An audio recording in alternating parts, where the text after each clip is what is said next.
Bismillah, assalamualaikum warahmatullahi wabarakatuh. Alhamdulillah, salatu wassalamu ala rasulillah wa ala alihi wa sahbihi wa mawala. Wallahu ta'ala fil Qur'anil Karim.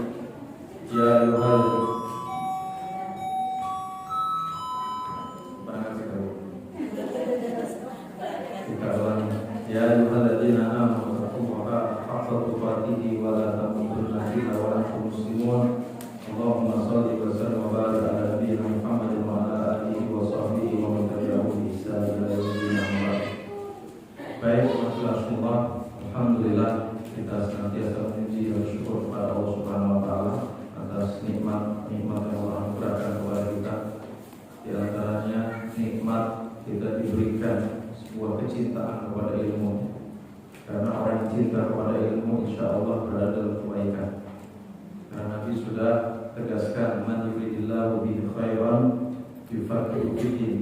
Barang siapa yang Allah kehendaki kebaikan darinya, maka Allah akan pahamkan hamba tersebut dalam urusan agama. Jadi ibu sekalian, sadar atau tidak sadar, di saat ada kecintaan diri kita kepada ilmu, kita mau bermajlis seperti ini, berarti saat itu Allah sedang mengirim kita kepada kebaikan. Orang kalau nggak mau baik, nggak mau belajar kita, apalagi mau taklim, duduk 10 menit sudah encokan. Benar. Apalagi setengah jam, apalagi 1 jam, muntah itu langsung keluar. Itu kalau belum dapat cahaya petunjuk, itu kalau Allah berikan dari kebaikan darinya, gitu ya. Dengar undangan pengajian saja udah sakit gigi itu. Tapi berbeda dengan orang-orang yang memang sudah Allah akan tetapkan dirinya dalam kebaikan, justru menunggu-nunggu kapan ada majelis taklim.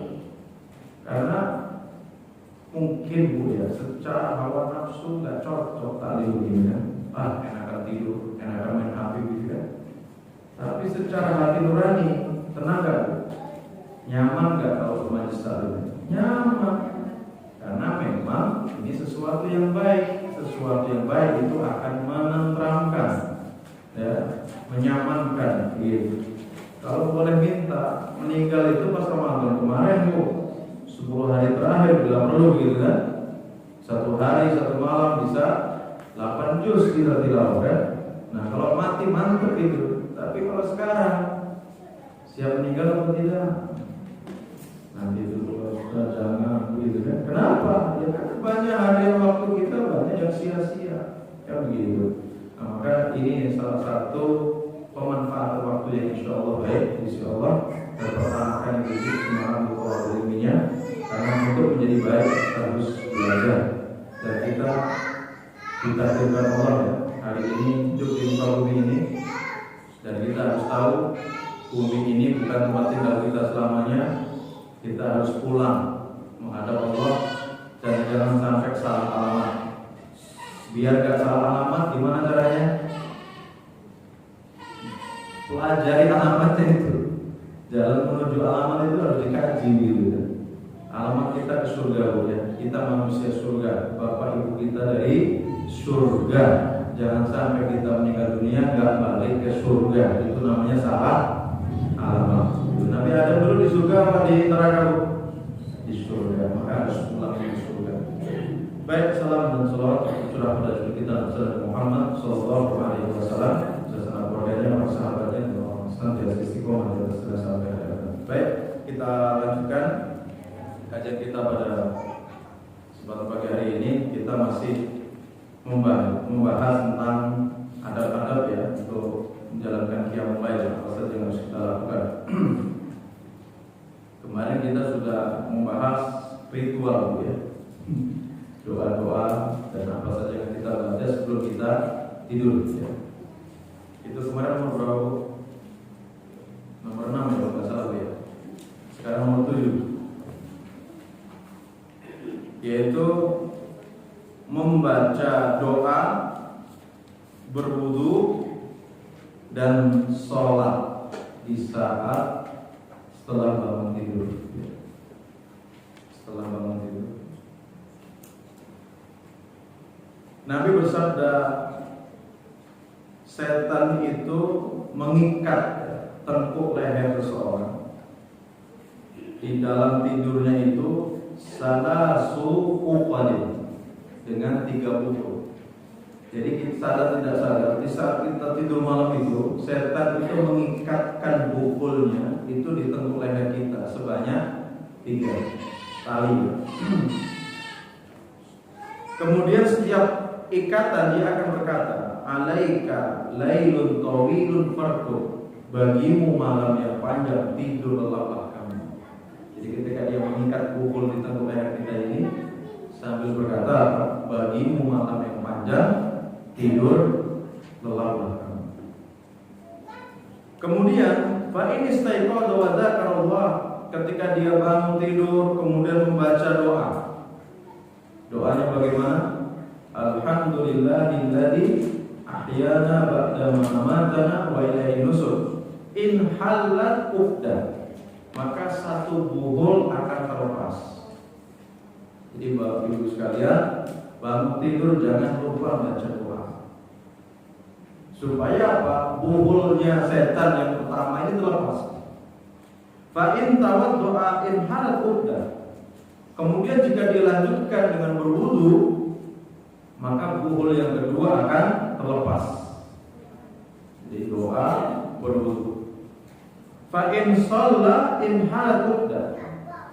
Kemudian dia lanjutkan dengan sholat. Berarti sholat apa, Bu? Sholat malam. Maka buhul yang ketiga akan terlepas.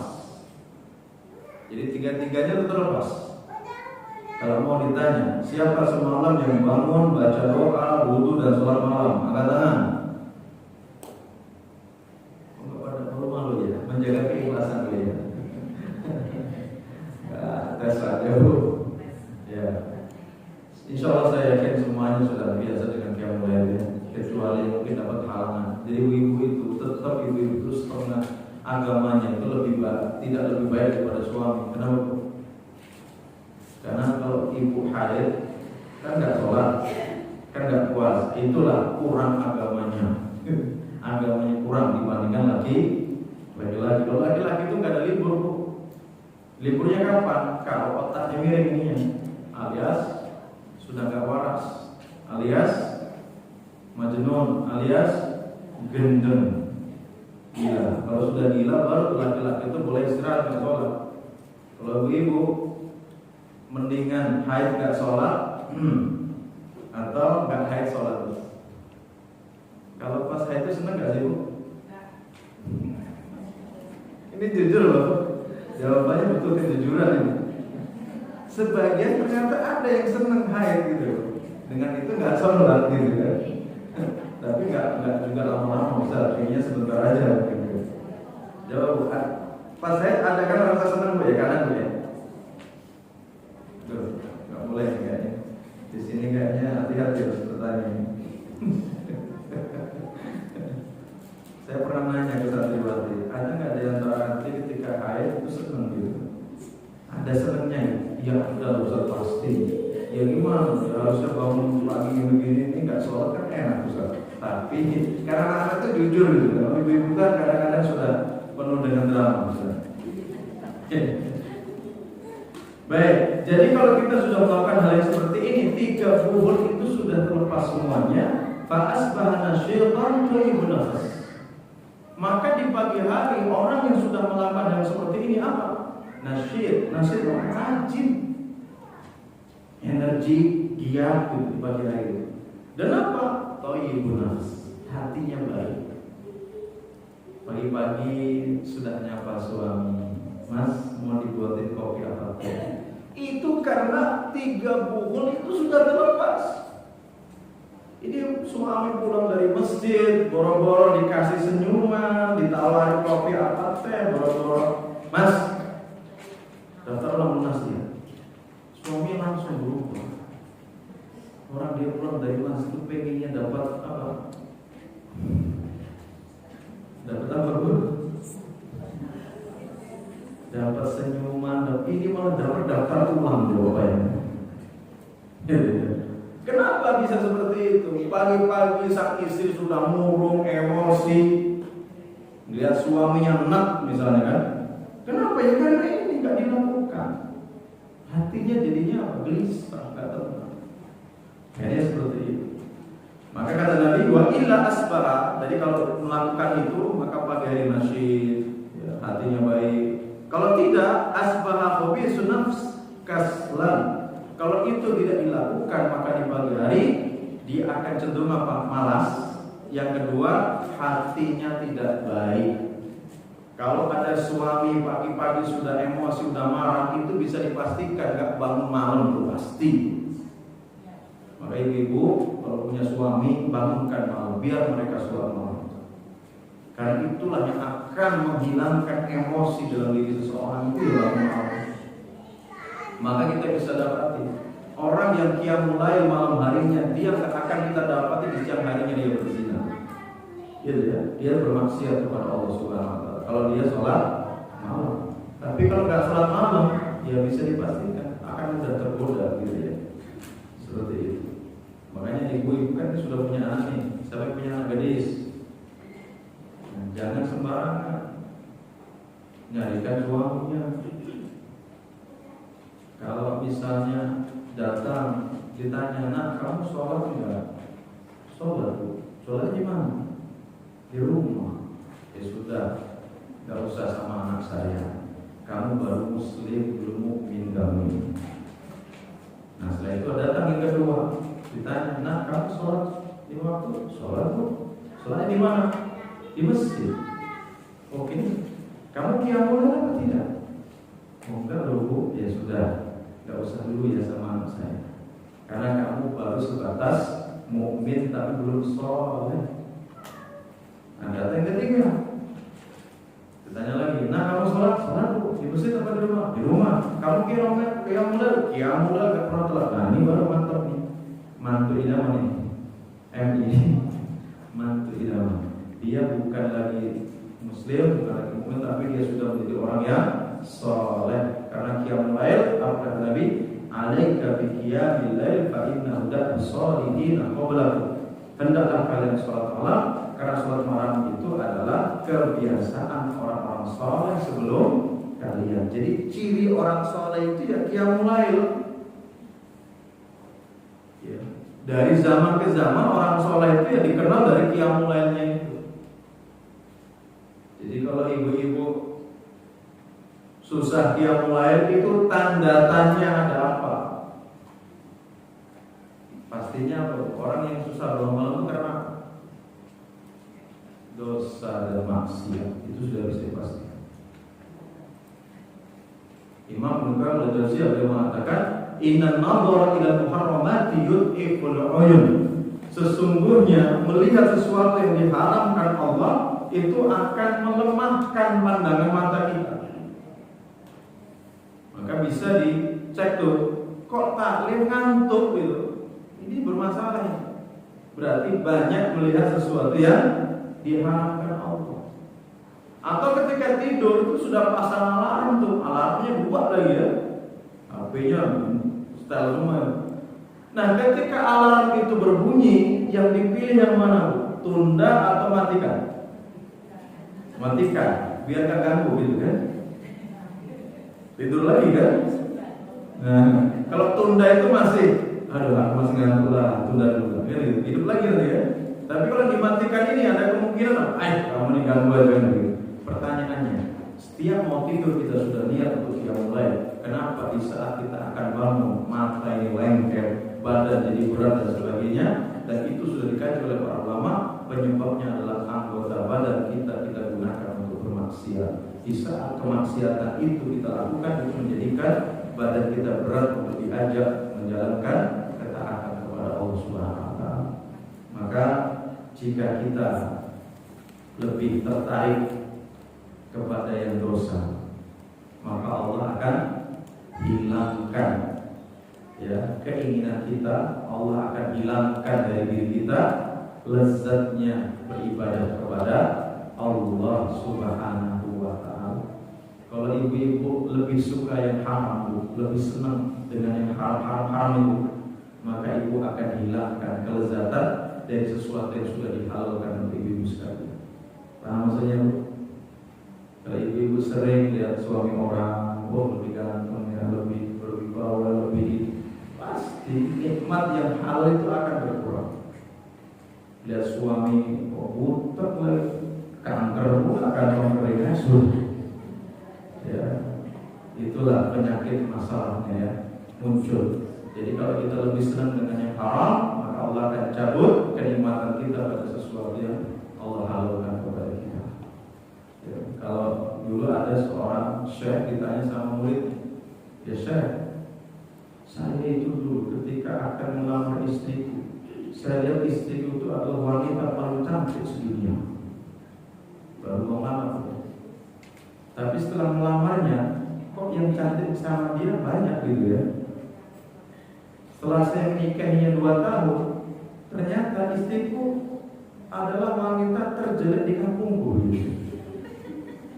Setelah saya menikahi 4 tahun, 5 tahun, ternyata istriku itu wanita paling jelek di seluruh dunia. Gitu. Nah kemudian saya langsung bilang, hasbuk, cukupkan, gak usah diteruskan. Ini permasalahannya ada pada matamu, ya. Karena kamu tidak bisa menjaga pandanganmu.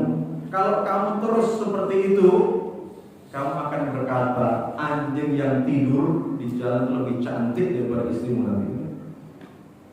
Maka pesannya saya tadi apa? Jagalah pandanganmu. Jika kamu bisa menjaga pandanganmu, maka istrimu akan menjadi orang yang paling tercantik di dunia. Kan begitu. Ini juga sebaliknya berlaku untuk ibu-ibu sekalian. Makanya jangan nonton drakor, lihat di begini, lihat suaminya jauh betul gitu. Jadi mana latar belakangnya sudah beda.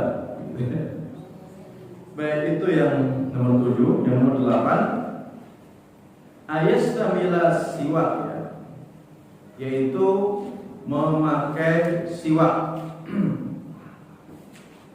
Karena Nabi idza qama min al-laili wa fi riwayah li yatahajjat yashubu fahu bis-siwak. Adalah Nabi Muhammad sallallahu alaihi wasallam, jika beliau bangun tidur maka beliau akan bersiwak. Kalau itu sudah otomatis, sudah mau nggak mau ya. Tapi yang dimaksud di sini adalah siwak ya, dahan kayu itu ya. Untuk saat ini kita belum terbiasa dengan yang seperti itu. Tapi kalau kita biasa itu lebih bagus dan ternyata itu lebih efektif membunuh kuman-kuman yang ada dibandingkan pasta gigi kita itu. Sebenarnya seperti itu. Kemudian Nabi dari sahabat Ibnu Abbas radhiyallahu anhu, bahwasanya Nabi kana yusolli billahi raka'atain summa yansarif fayastaku. Nabi itu kalau salat malam 2 rakaat. Ketika sudah dapat 4 rakaat, apa yang beliau lakukan? Beliau geser dulu sebentar, siwakan dulu. Setelah siwakan, beliau nanti kembali lagi ke tempat itu dan melanjutkan sholat malamnya. Dan Nabi berarti sholatnya bawa siwak, karena memang siwak itu bisa dikantongi begitu. Ini antara yang dilakukan oleh Nabi, karena mau tidak mau dengan bersiwak ini, ya tentunya akan menjadikan kenyamanan kita di dalam sholat. Karena di saat sholat, ibu sekalian, malaikat itu akan terganggu dengan apa yang mengganggu manusia. Jadi ketika kita sholat malam itu, malaikatnya datang dari arah belakang, kemudian ke depan kita, dan dia akan menempelkan mulutnya persis di mulut kita. Dan tidaklah kita membaca di dalam sholat itu, melainkan kita membacanya di mana? Di mulutnya malaikat. Dan malaikat akan terganggu dengan apa yang mengganggu manusia. Kalau ibu-ibu habis makan betah gitu, gitu kan, malaikat kabur tuh. Ya, makanya sebisa mungkin sebelum sholat itu bersiwak. Ya, harus membersihkan itu semua. Dan Nabi tertib dalam urusan itu. Bahkan Nabi itu mau masuk rumah saja, itu beliau berhenti dulu, bersiwak dulu. Artinya apa? Nabi itu benar-benar menjaga performa, menjaga penampilan ketika mendatangi istri-istrinya. Ini pelajaran bersama ya, disampaikan ya sama suami ya. Jangan pas wangi, apinya ini kalau udah wangi pergi. Giliran baunya pulang. Mandi lagi wangi pergi. Giliran sudah berkeringat ini pulang. Ya memang kerjaan suami di luar rumah. Habis mandi ya pergi gitu ya. Baik, yang ke-9, ayat Fatihah qiyamahu bi rak'atain khafifatain. Hendaknya dia memulai sholat malamnya dengan 2 rakaat ringan. Ya, 2 rakaat ringan. Jadi ini bisa diamalkan ini sekalian. Terutama ketika ibu bangun malam itu masih berat ya. Mau sholat berat betul ya.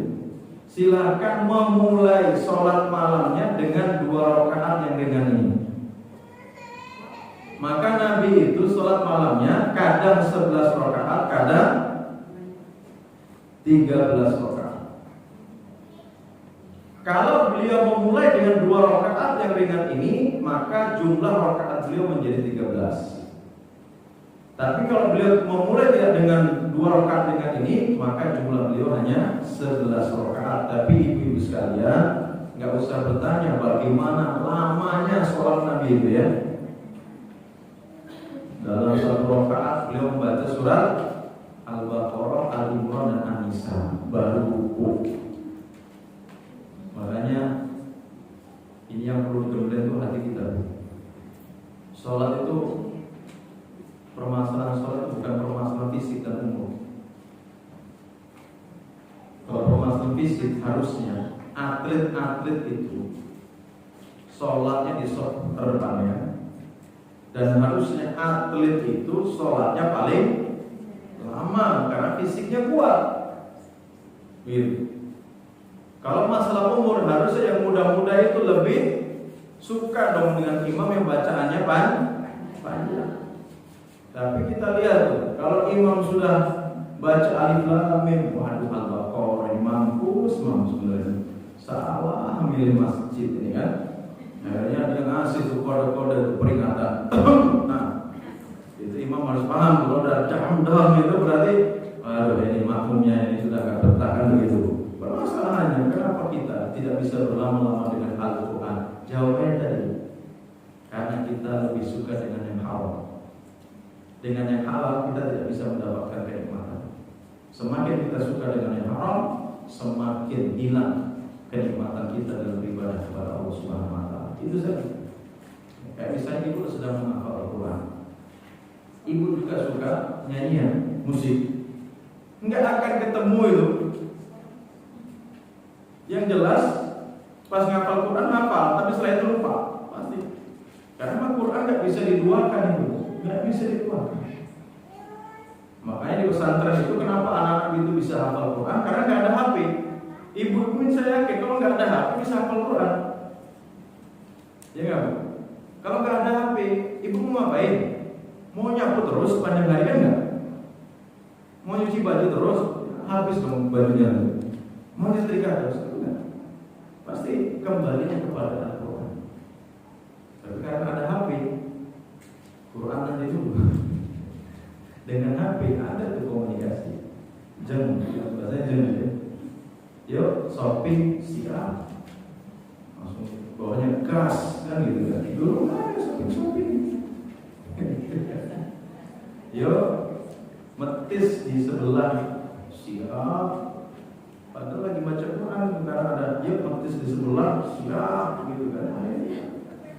Ya fokus tuh ngapal Quran lagi baru baca 1 ayat 2 ayat.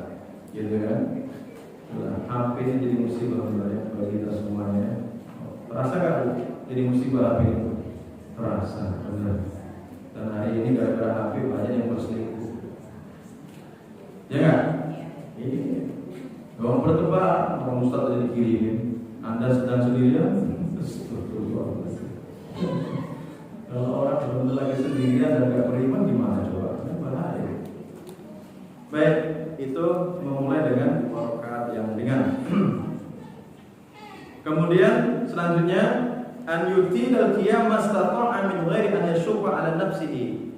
Hendaknya dia memperlama berdirinya. Hendaknya dia memperlama berdiri di saat qiyamul lail tanpa membebani dirinya. Jadi seutama-utama sholat malam itu yang lama berdirinya, Bu. Maka Nabi tadi beliau memilih untuk lama berdiri. Maka yang beliau baca tadi Al-Baqarah, Al-Imran, An-Nisa itu 5 juz lebih, Bu, 1 rakaatnya. Gitu. Kalau ibu yang jadi makmum bagaimana rasanya? Kan ada itu jamaah nggak pernah ngaji sholat kan, dia kapok betul sama ini. Makanya dibaca surat Al-Baqarah. Kayak pinter tuh. Maghrib berikutnya sebelum imam mandi dia tanya, Pak Imam, nanti yang dibaca surat apa? Al-Fil kan? Al-Fil, Al-Baqarah aja panjang kan, sapi kan? Al-Fil gajah, berarti suratnya lebih panjang kan? Udah Pak Imam, izin dulu Pak Imam ya, mau berangkat di sholat di sana aja kan? Paham dia, ternyata Al-Fil itu kan alam tahu kan? Pendek. Nah ini orang bodoh gitu kan? Dikira Al-Fil itu suratnya lebih panjang karena saking kapoknya dengan imam itu. Dan sebenarnya itu sebagai bahan evaluasi kita. Kenapa sih kok kita sholat tarawih itu cenderung, coba lah ibu sekarang tanya sama di saat Ramadan, memilih masjid yang imamnya bacaan panjang atau bacaan pendek, lebih suka di mana? Pendek. Kenapa bukan yang lama? Kenapa nggak mencari yang 1 juz 1 malam? Jangan beralasan. Ada anak bisa kok, ada anak diajak, anak juga senang main di masjid. Kenapa nggak mau yang 1 juz? Ngantuk. Kenapa bisa ngantuk? Karena kita belum melatih diri kita untuk hal-hal yang berat itu. Maka dalam urusan hati itu ada 3 buku. Judul ini 3 buku ini sebenarnya bahasa Arabnya saya punya 1 buku. Judulnya Al-Bahru Ar-Ra'iq fi Zuhdi wa Raqaiq. Bahasa Arabnya. Bahasa Indonesianya ada diterjemahkan di 3 jilid: Gizi Hati, Olahraga Hati, dan Tamasya Hati. Hati itu memang butuh gizi, Bu. Gizinya apa? Taklim. Yang kedua baca Quran, banyak zikir. Itu hati kita akan kuat. Nah, kalau sudah kuat, diajak olahraga, lari, diajak olahraga, jalan kaki dan sebagainya. Nah, olahraganya hati itu diajak, misalnya apa? Sholat di tempat yang imamnya bacanya panjang. Nah, reaksi hati itu gimana? Pasti awalnya berat gak, Bu? Ya berat, namanya gak biasa lari kan pasti ngos-ngosan gitu kan. Tapi terus diajak terus, nanti lama-lama hati itu akan menikmati. Itu akan menikmati. Dan sebagian besar yang sudah ikut 1 malam 1 juz itu merasa rugi kalau Ramadan tahun ini enggak yang 1 juz itu. Kenapa? Ada ketagihan di sini. Ada sesuatu yang hilang. Begitu. Nah, kalau sudah hati ini dilatih untuk yang berat-berat tadi, misalnya sholat malam nih, biasanya bacanya trikul itu ya. Ya, sudah mulai, sudah masuk Al-Qari'ah, sudah masuk Al-Wasiyah, sudah masuk Al-A'la, terus sampai tingkatan yang ketiga namanya tamasya hati. Kalau tamasya hati itu apa? Hati itu sudah enjoy, sudah senang dengan ibadah itu. Nah, kalau sudah senang inilah puncak kenikmatan, inilah surga yang ada di dunia yang disampaikan oleh Syekhul Islam Ibnu Taimiyah. Inna fid dunya jannatun. Sebenarnya di dunia itu ada surga. Man la yadkhuluha la yadkhulu jannatal akhirah. Siapa saja yang belum bisa merasakan surga yang ada di dunia ini, maka sekali-kali dia tidak akan bisa masuk surga yang ada di akhirat. Surga apa itu? Jannatul anasibillah. Surganya seseorang yang dia bisa mendapatkan kenikmatan dalam beribadah kepada Allah. Salat nikmat, baca Quran nikmat. Ada nggak ketika baca Quran suami bawa sate nggak nengok sama sekali? Ada? Itu berarti ibu sudah mendapatkan kenikmatan itu. Atau baca Quran sampai lapar aja dia nggak terasa lapar karena baca Quran itu. Berarti ibu sudah mendapatkan kenikmatan di dalamnya itu. Nah, kira-kira sekarang bagaimana? Orang bunyi WA aja langsung tengok apa ini. Ustaz, gimana? udah berapa kali? 3 kali. Sudah begitu apa ya? Gitu 1, 2. Ya Allah, masih 8. Kenapa bisa begitu? Kok hati kita mudah lelah dalam beribadah kepada Allah? Ternyata karena hati kita sering kita ajak untuk bermaksiat. Masalahnya hanya di situ saja. Ya, masalahnya di situ. Dan ini ujian untuk orang yang hidup di akhir zaman ya. Bukan hati sudah maksiat apa? Teman-teman ngobrolnya biasanya ngobrolin tentang kebaikan, tentang gimana ya nanti kalau dalam kubur ya jangan. Gimana nanti kalau dihisab sama Allah ya? Gimana nanti kalau melewati sirat? Bagaimana kalau kita nanti dicemplungkan di neraka? Sebentar aja gimana ya? Ada nggak pembicaraan untuk ibu-ibu dan tetangga-tetangga itu begitu? Itu kan pembicaraan yang bagus, muhasabah itu kan. Kan yang ada apa? Mana gedangnya kemarin? Loh, suaminya kok gak kerja? Loh itu kok beli mobil baru ya? Jangan korupsi lah. Nah itulah perlu dilatih. Jadi mudah-mudahan dengan seperti itu bisa menjadikan kita bisa lebih lama. Gitu. Nggak ada salahnya sekali-kali ngajak suami ke masjid yang 1 juz 1 malam. Ya, supaya bisa merasakan bagaimana ya rasa nikmatnya. Mungkin kalau kali pertama, waduh mantap gitu kan. Loh itu masih ringan dulu. Di Jawa Timur itu kan di Magetan ada namanya pondok pondoknya Jamaah Tabligh itu Tembur. Di sana ada yang 1 paket 1 malamnya itu 30 juz. Mulai setengah 8 selesai jam 4. 30 juz. Imamnya ganti berapa kali? 10 juz.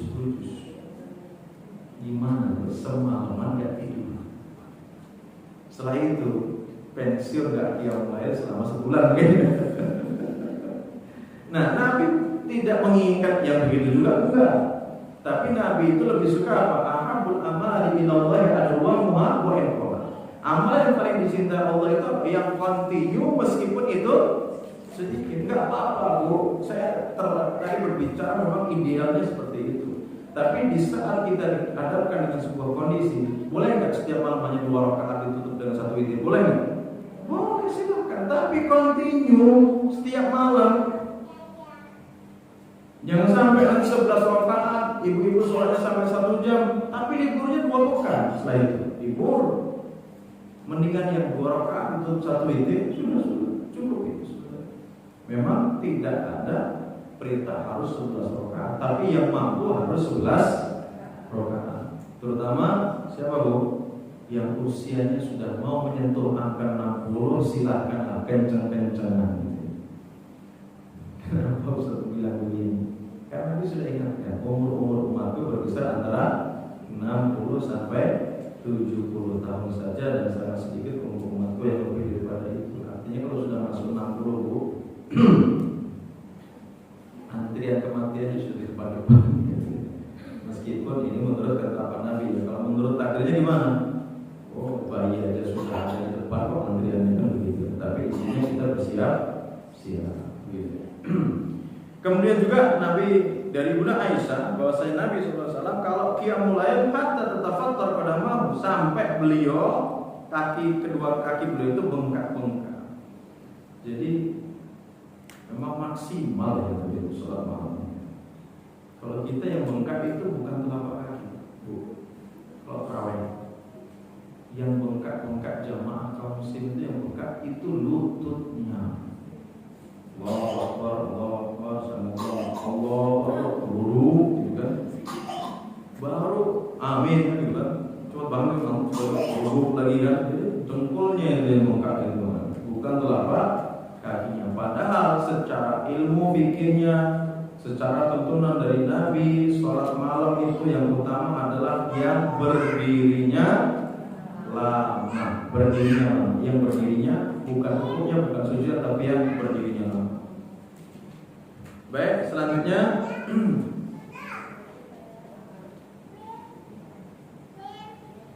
diperbolehkan bagi yang sholat malam untuk berdiri atau dengan duduk.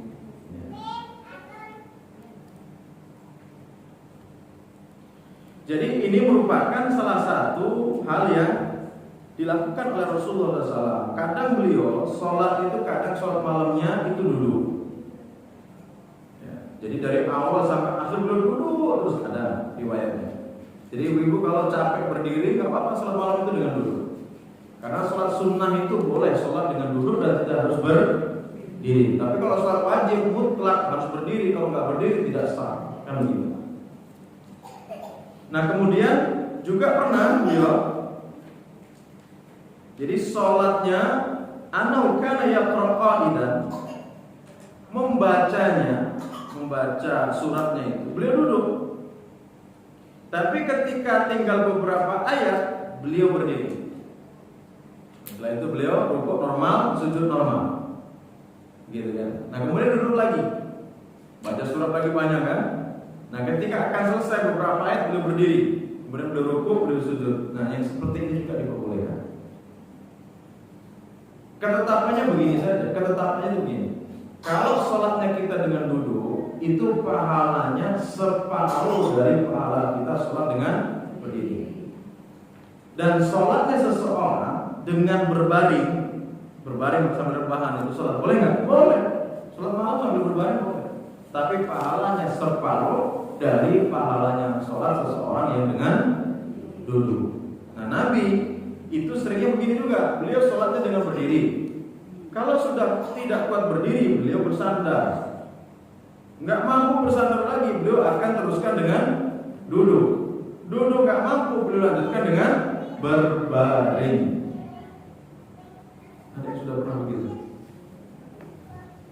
Berdirinya masih kuat Bu ya, tapi sudah tidur lagi. Itu boleh. Ini secara ilmu. Jadi ibu nggak harus berdiri, silakan bisa dengan. Tapi tadi kita sudah bahas, seutama-utama sholat adalah yang lama berdiri. Baik, kita tambahkan dua lagi. Wa idza kasala aw fatara awwala wa falyanam fa idza nashaqa shalla. Jika masih terasa malas atau masih terserang kantuk pas bangun itu, maka hendaknya dia tidur dulu. Baru ketika hilang rasa kantuknya, sudah semangat bangun, maka saat itu bangun dan sholat. Jadi ada perintah dari Nabi seperti itu. Bahkan Nabi bersabda, "Idza na'isa ahadukum fi shalah falyarqud hatta yathaba'an naum." Jika salah seorang di antara kalian itu masih ngantuk untuk bangun malam itu, maka hendaklah dia tidur sampai hilang betul rasa kantuknya. Fa inna ahadakum idza shalla wa huwa na'isun, karena salah seorang di antara kalian jika sholat, dipaksa sholat padahal kondisinya masih ngantuk, ya, la'allahu yataba yastaghfiru wa yasubbu nafsahu. Bisa jadi dia meminta ampunan kepada Allah, tapi malah artinya bukan meminta ampunan, atau mungkin malah baca Al-Qur'an, baca Al-Kafirun enggak rampung-rampung nanti ya. La aqul ma ba'duna, apa laku dinuku waliyadinnya kan? Dan begitu. Nah ini kalau kondisi kita masih ngantuk. Cuma permasalahannya kalau tidur lagi itu kira-kira bangun enggak? Penyakitnya yang bangun malam kencing itu apa? Setelah kencing apa ini? Tidurnya ternyata malah lebih pulas biasanya, kan begitu. Nah hati-hati. Memang ini keadaan seperti itu. Nah maka dalam hal ini Nabi itu mencontohkan kita sebuah petunjuk, di antaranya apa? Beliau itu tidak suka tidur setelah sholat maghrib, wal hadis ba'da isya, dan ngobrol setelah sholat isya. Jadi benar-benar aktivitas Nabi setelah sholat isya itu adalah apa? Tidur. Ibu-ibu kalau tertib ba'da isya tidur, saya yakin setengah 3, jam 3 itu sudah bangun, mata sudah lelah untuk tidur, capek, pasti bangun. Tapi kalau ibu-ibu gara-gara mainan HP sampai jam berapa Bu? Aku jam berapa? Jam 11 baru tidur. Ya bangun-bangunnya paling cepat azan itu. Azan bisa-bisa malah jam 6. Benar. Tinggal kebiasaan kita. Karena tidur itu ada fase-fasenya. Pertama, mau tidur itu namanya tidur ringan Bu. Kemudian sedang. Kemudian pulas, setelah itu lelap. Nah, jangan sampai pas waktu qiyamul lail itu kita lagi pulas-pulasnya, lagi lelap-lelapnya. Pasti kalau dibangunin pasti susah. Anak-anak itu kan gitu, tidurnya kenapa? Malam. Pas waktu subuh dibangunin, pas dia pulas, ya gimana mau pukul sini, miring sana, pukul sini, miring lagi. Nah, tarik sampai kayak itu, kayak apa? Hantunya orang gitu. Ya cuma gini aja. Oh, gitu. Pampir ya. Jadi gitu. Sudah gitu duduk di pinggir kasur manyun gitu. Oh, gitu. Kenapa? Ya karena dia masih ngantuk.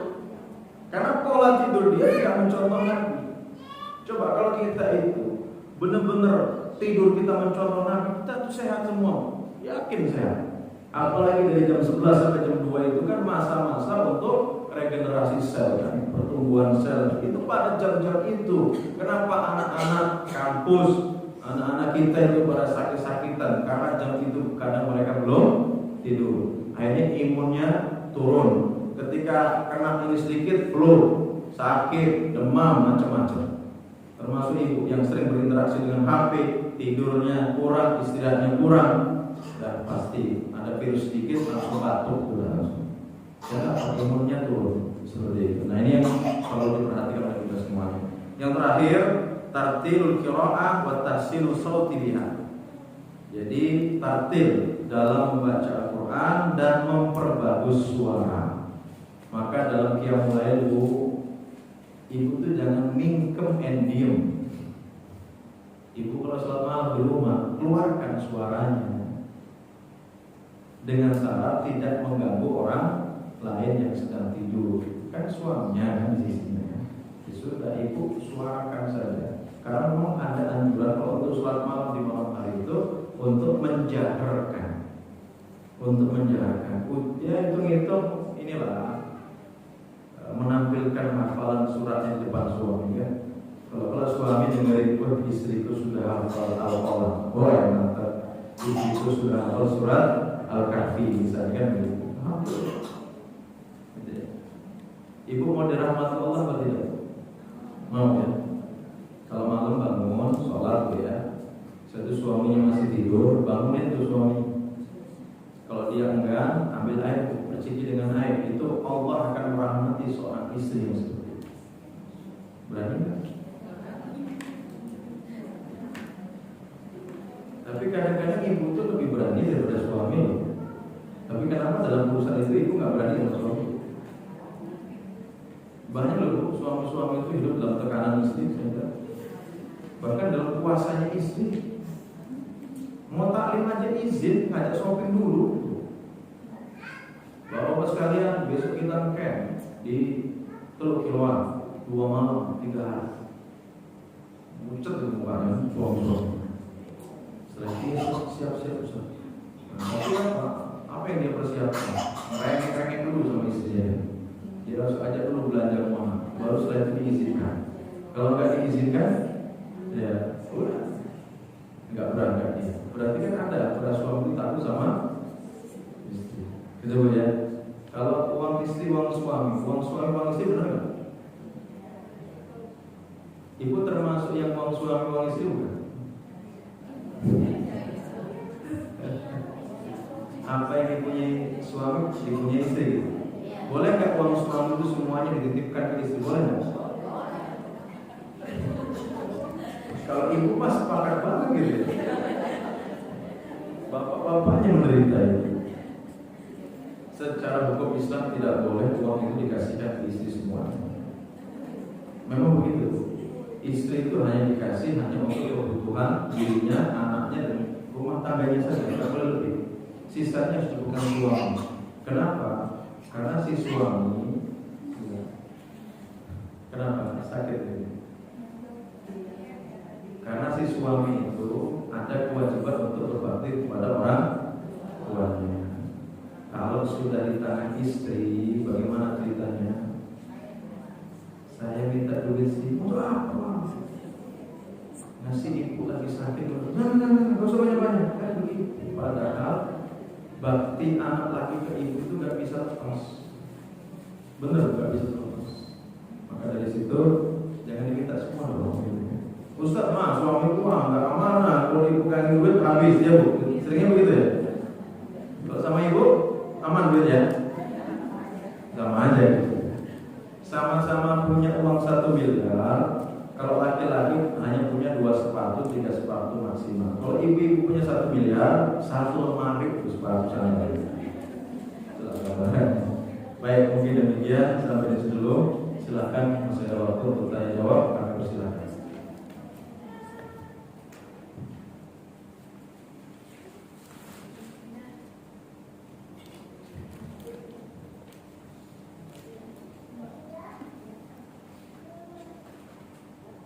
Ini sungainya sering banjir nggak bu? Sering ya? Tapi nggak sampai sini ya, nggak sampai atas ya?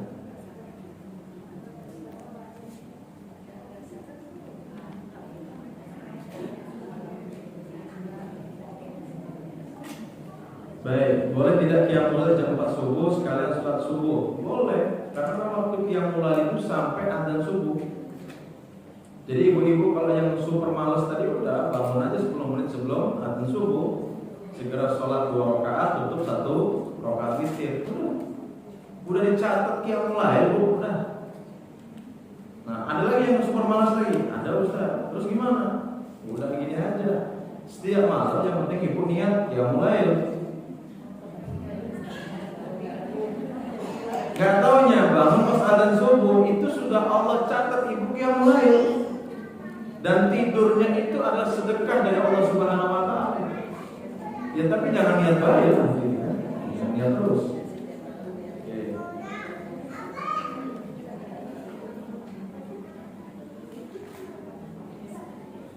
Apakah ada surat khusus yang harus atau wajib dibaca saat qiyamul lail atau duha? Tidak ada surat khusus.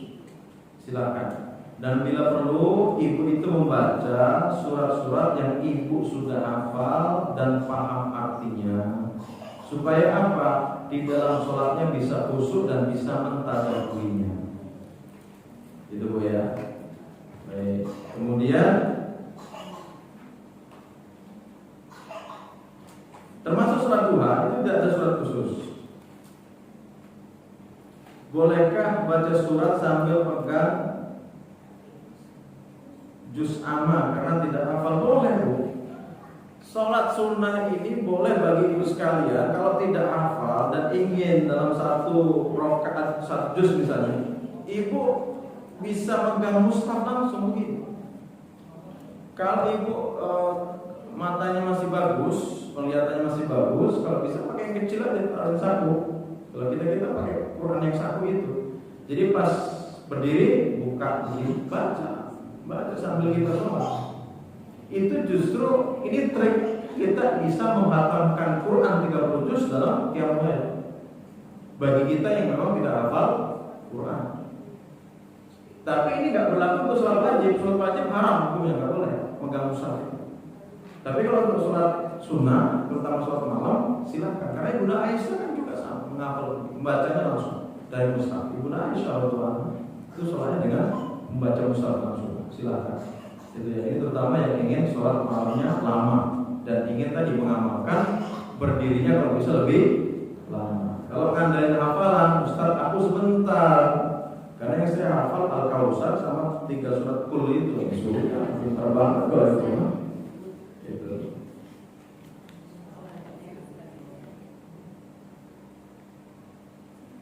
Kalau sedang sholat tapi merasa tadi Al-Fatihahnya kurang sempurna, merasa tidak yakin dengan tadi, bolehkah mengulang lagi Al-Fatihahnya?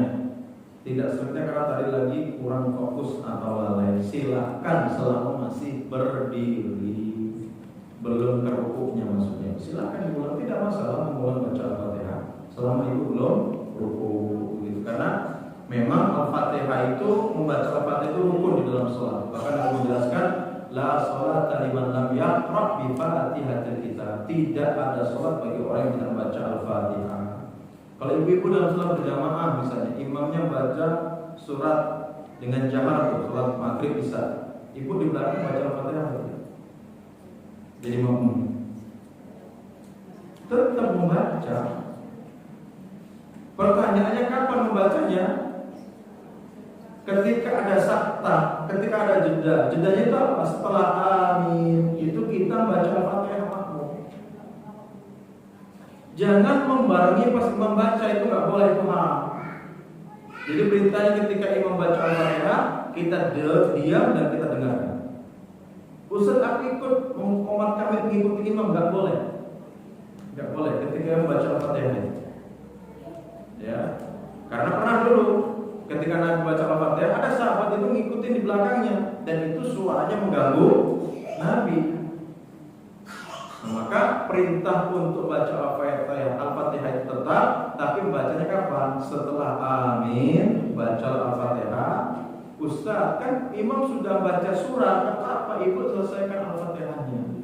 Karena membaca Al-Fatihah itu rukun, sedangkan membaca surat itu hukumnya sunnah.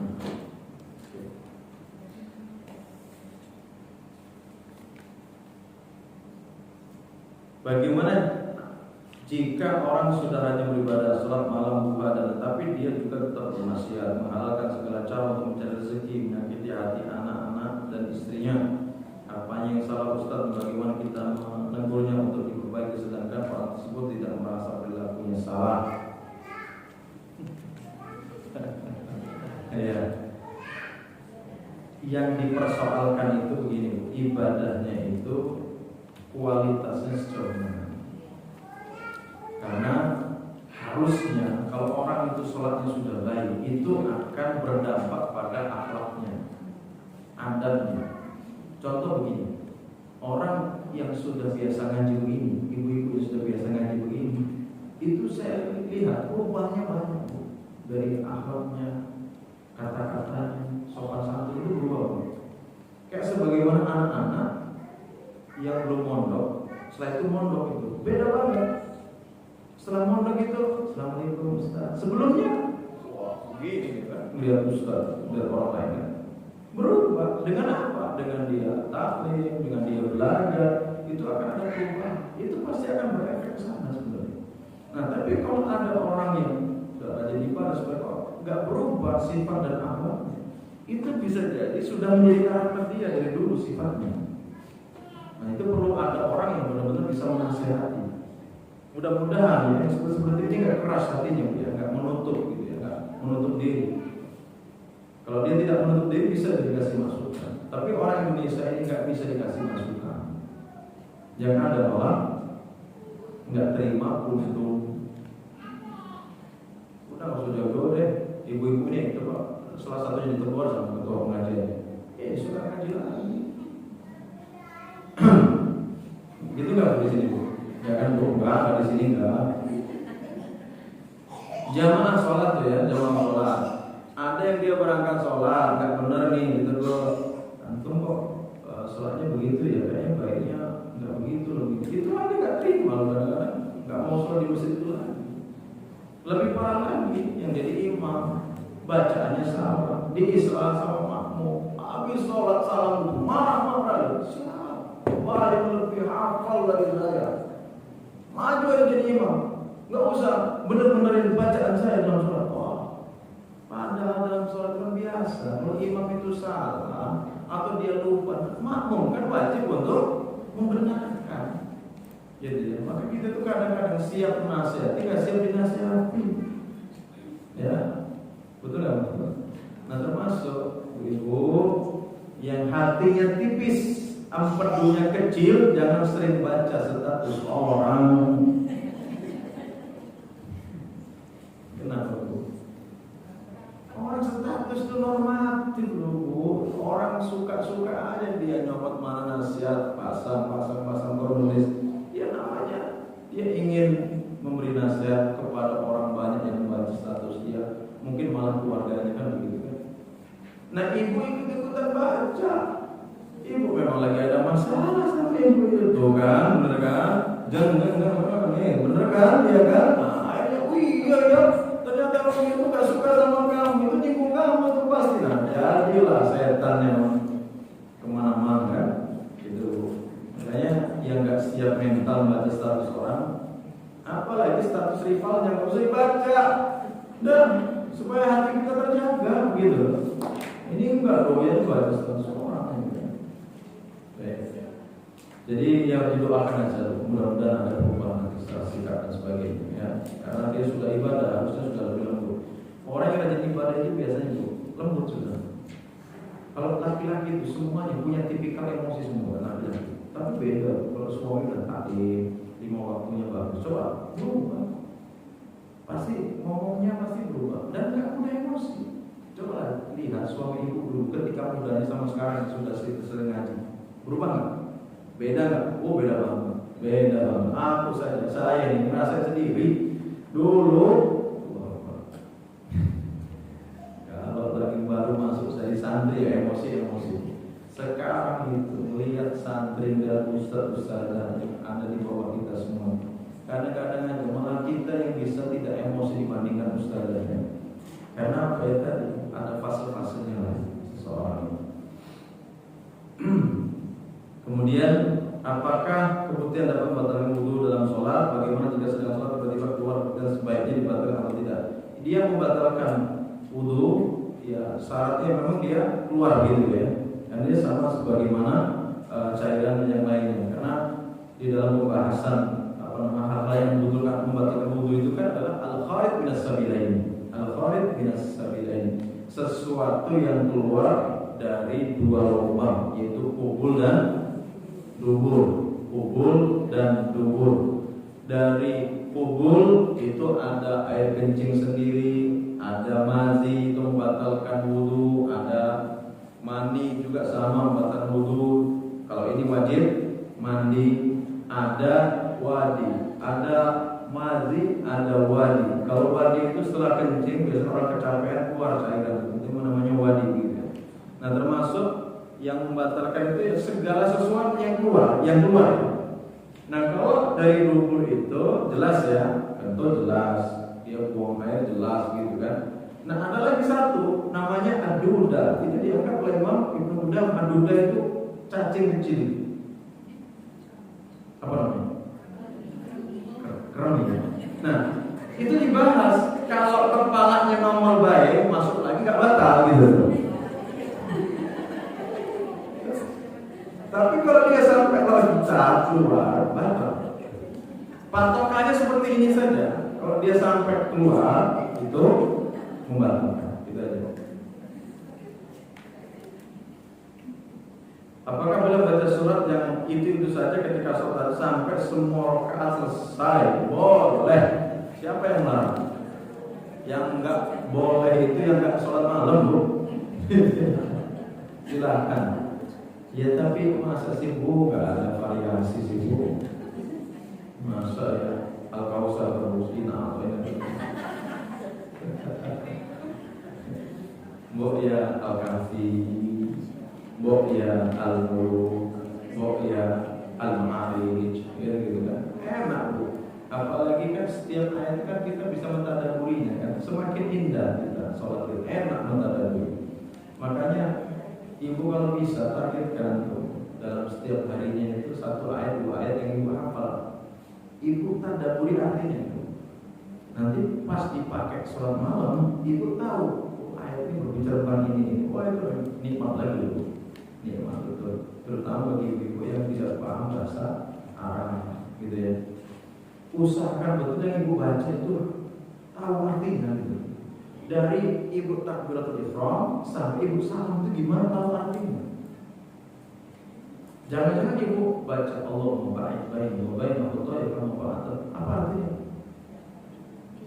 Pada artinya bagus. Ya Allah, jauhkanlah diriku dengan dosa-dosaku sebagaimana Engkau menjauhkan antara timur dan barat. Kan begitu bagus kan tuh? Nah, tapi kalau kita nggak tahu artinya gimana? Subhana rabbiyal azim atau subhana rabbiyal a'la, itu artinya apa? Maha suci Allah yang maha agung, maha suci Allah yang maha tinggi.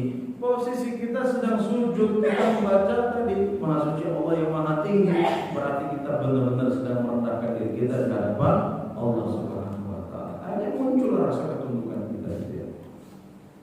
Apakah ketika berpuasa, ini Ini gosok gigi akan mengurangi pahala puasa ya bahasanya. Jadi bersiwak itu dalam puasa itu boleh. Meskipun dengan pasta gigi kita, iya boleh. Cuma kalau pas berpuasa, usahakan untuk tidak maksimal sikat giginya. Jangan sampai gitu ya. Sebagaimana berkumur-kumur, orang yang berkumur-kumur itu ketika puasa apa kata Nabi? Berkumur-kumurlah kalian dengan maksimal illa an takuna sha'iman, kecuali di saat kamu sedang berpuasa. Atau ketika istinsyak, menarik nyedot air di dalam hidung itu kalau nggak puasa maksimal sampai sini Bu. Benar begitu. Tapi kalau puasa jangan. Sebagaimana tadi sikat gigi tadi, gosok gigi tadi. Kalau pas puasa jangan maksimal, artinya odolnya juga jangan banyak-banyak. Gitu ya. Sudah begitu cari odol yang rasanya enak lagi ya. Udah gitu kumur-kumurnya 10 kali. Ini kumur-kumur apa memanfaatkan kesempatan dalam kesempitan? Ada yang berpuasa itu kumur-kumur terus. Nah, ini jangan-jangan ya. Minum sambil apa? Menyelam gitu. Minum air sambil. Baik, mungkin demikian. Cukup. Ada lagi? Aman. Insyaallah sudah 4 menit. Mudah-mudahan bermanfaat.